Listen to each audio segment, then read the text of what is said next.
चलिए अब सीधा आपको भोपाल लिए चलते हैं और सुनवाते हैं सीएम मोहन यादव क्या कुछ कह रहे हैं। बनाया जाता है, मुख्य धारा से पानी पीछे रुकेगा, डैम बन गया।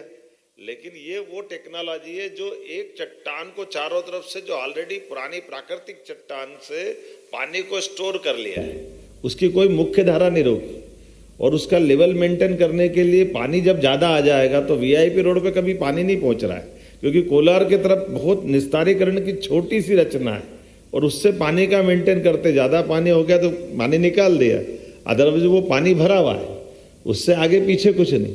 तो ये आज भी हमारी उस निर्माण लागत को भी कम कर रहा है। जो बड़ी ताकत, जब बड़ी नदी की मुख्य धारा को बंद करोगे तो बहुत सारा लोहा लगेगा, स्ट्रक्चर बहुत प्रकार के लगाने पड़ेंगे, और जब वो टूटता तो कभी मोरवी की डैम की तरह कई नीचे की रचनाओं में नगरों को, कितने को संकट डालता है। जब बड़े डैम, और इसकी एक उम्र होती जाने के बाद उसका समय आता ही है। लेकिन ये जो हमारे निर्माण की पुरानी रचना है, ये रचना हमको आज भी उसी प्रकार से लालायित कर रही है, जिसको आज के संदर्भ में देख ले।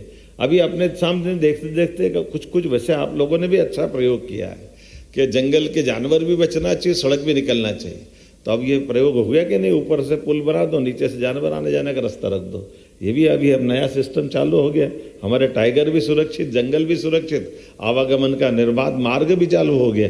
ये तो छोटी सी बात, लेकिन सड़कों को भी ब्रिज की तरह उपयोग कर ले, ये जो आवश्यकता के साथ, पर्यावरण के साथ तालमेल करने की। लेकिन निर्माण में लगने वाली सामग्री, उसकी मात्रा, उसका तरीका, ये तो चिंता का विषय है ही। हम अगर इसको गलत नहीं ले तो अभी से 10-20 साल 25 साल पहले तक मैं समझता हूं हम में से हर एक जिस घर गांव से निकल के आया है उसके मकान कोई आरसीसी कंक्रीट के नहीं थे, लेकिन वो हर मौसम को, हमारे भारतीय मौसम को झेलने के लिए पर्याप्त, ठंड गर्मी बरसात, लकड़ी के और उस प्रकार के मकान थे कि कोई तकलीफ नहीं थी। और मकान बनता था तो पूरे घर वाले इकट्ठे हुए लग जाते थे।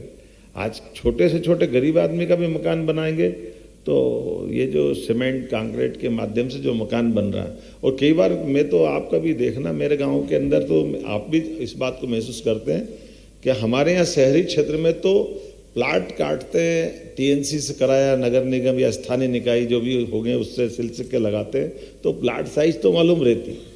लेकिन गांव के अंदर जब मकान बनाने निकलते हैं तो कोई प्लाट तो है नहीं, तो भूल ही जाते कि कितना बड़ा बनाना है। तो मकान बनाना कि गोडाउन बनाना मालूम नहीं पड़ता है। कई बार ऐसे मकान बनाने में और उसकी साइज बड़ी करने में ये होड़ा होड़ी लगती कि पास वाले ने बनाया मुझसे और थोड़ा बड़ा बनाऊंगा, तो मालूम पड़ा 2 बीघा जमीन बेच दो भले, लेकिन मकान उससे बड़ा बनाना चाहिए। और मकान उससे बड़ा बनाते बनाते मालूम पड़ा प्लास्टर के पैसे खत्म हो गए, सालों तक ऐसी ईंटें दिखती रहती है। ये जो आज के इस निर्माण कार्य के ये नए प्रकार है। इसी प्रकार से इनकी सीमेंट की, सरिये की, इनकी डिजाइन की गुणवत्ता के साथ उसकी पूरी प्लानिंग में कितनी जरूरत है, कितना लगाना कितना नहीं लगाना, कि हमारे सामने ये भी एक संकट है। तो ऐसे आज के समय में, वैसे वो मैं जनरल बात बोल रहा हूँ, पीडब्ल्यूडी के संदर्भ में नहीं बोल रहा हूँ, क्योंकि पीडब्ल्यूडी संदर्भ में आजकल तो बीडीसी अलग होगा, ये अलग होगा, तो मैं भी मुश्किल पर पड़ जाता हूँ कि मैं किसके लिए बोलूँ।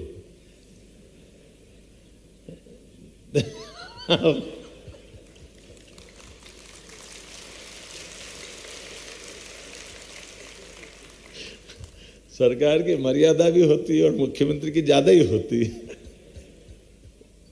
लेकिन समझदार को इशारा काफी रहता है। मैं जो बोलना चाह रहा हूं आप समझ रहे होंगे।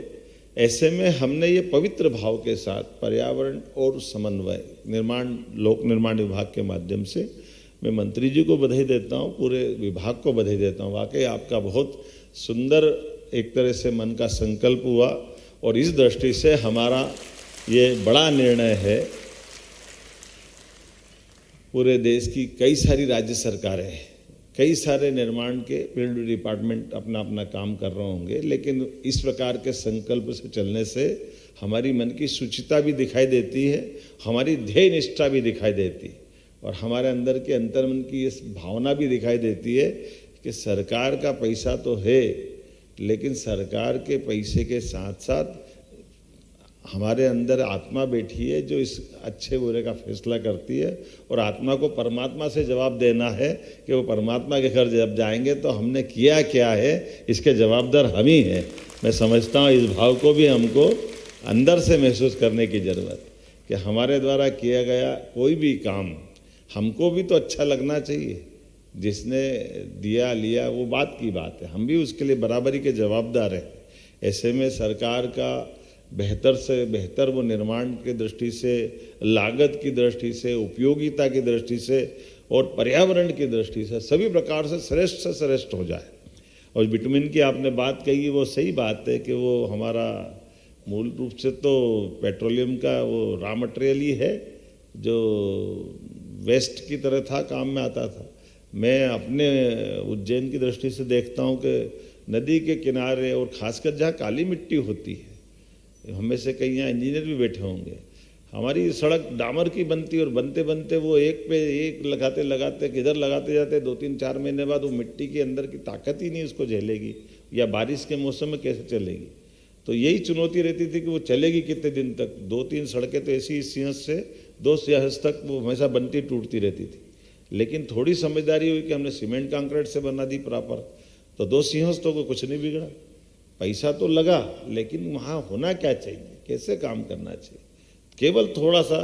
तो जहाँ जहाँ की हमारी मिट्टी की अपनी प्रकृति है, उस मिट्टी की प्रकृति में जहाँ जैसी आवश्यकता है, क्या वो निर्माण हम कराएं, उसके तरह से हम प्रोत्साहित करें।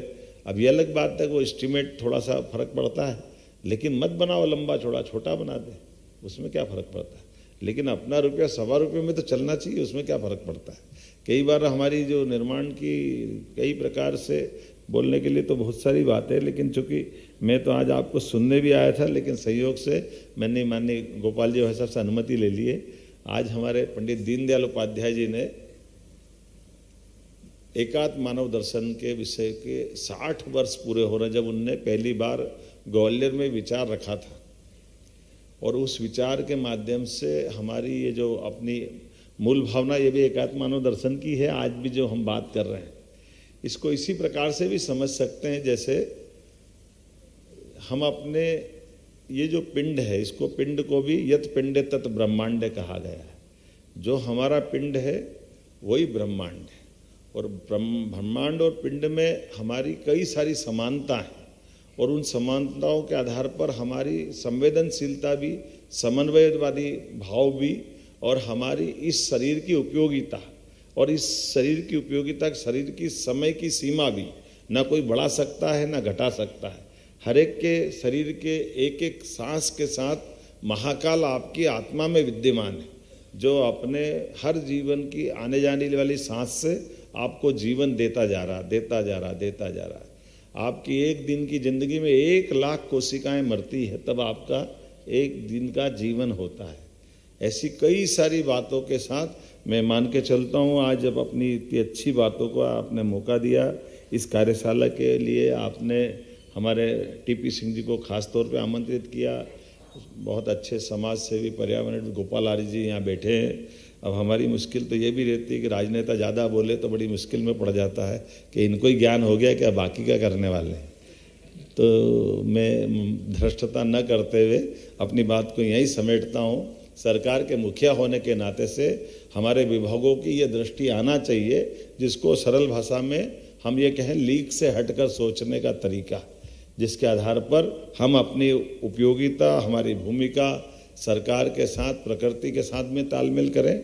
और हम बोल ही चुके हैं उन सारी बातों के साथ, जिसके लिए हमने अपना ये पूरा आयोजन किया है। मेरी अपनी ओर से इस अवसर पर पीडब्ल्यूडी डिपार्टमेंट को बहुत गालियाँ पड़ती है निर्माण कार्य करते करते। मैं समझता हूँ कि उस भाव के दृष्टि से भी हम इसको देखें कि आपकी भावना अच्छी रहती है, लेकिन आप भी बहुत सारे दायरे में बंधे रहते हैं। तो उस दायरे को खोलने के लिए आज की यह कार्यशाला भी बड़ी भूमिका अदा करेगी। इस शुभकामना के साथ बहुत बहुत धन्यवाद।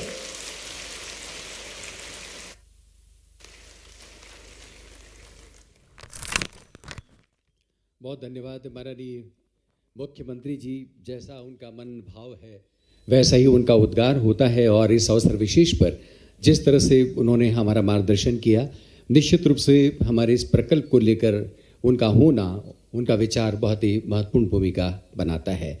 आदरणीय गोपाल जी का बहुत ही विनम्रता के साथ, आदर के साथ जिक्र किया आदरणीय मुख्यमंत्री जी ने, तो निश्चित रूप से एक पर्यावरण के आचार्य के रूप में आदरणीय गोपाल जी की उपस्थिति हमारे बीच आज बन रही है और वे हमारा आग्रह स्वीकार करते हुए यहाँ पर उपस्थित हैं।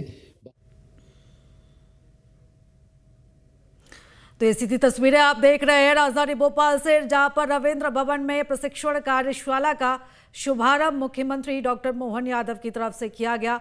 विशेष कार्यक्रम जहां पर मुख्यमंत्री ने ना इस कार्यक्रम में वो शामिल हुए बल्कि इस कार्यक्रम को संबोधित भी किया। तो कार्यक्रम से जुड़ी हुई सीधी तस्वीरें, जहां पर यह विशेष कार्यशाला 1 दिवसीय संगोष्ठी कार्यक्रम जहां पर कई विषयों को लेकर चर्चा की गई।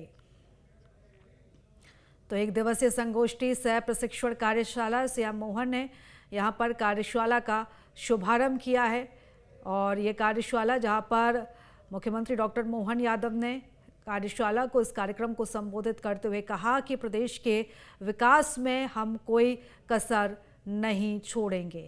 पर्यावरण से समन्वय विषय पर यह संगोष्ठी हुई और इस विषय को लेकर विमर्श भी किया गया।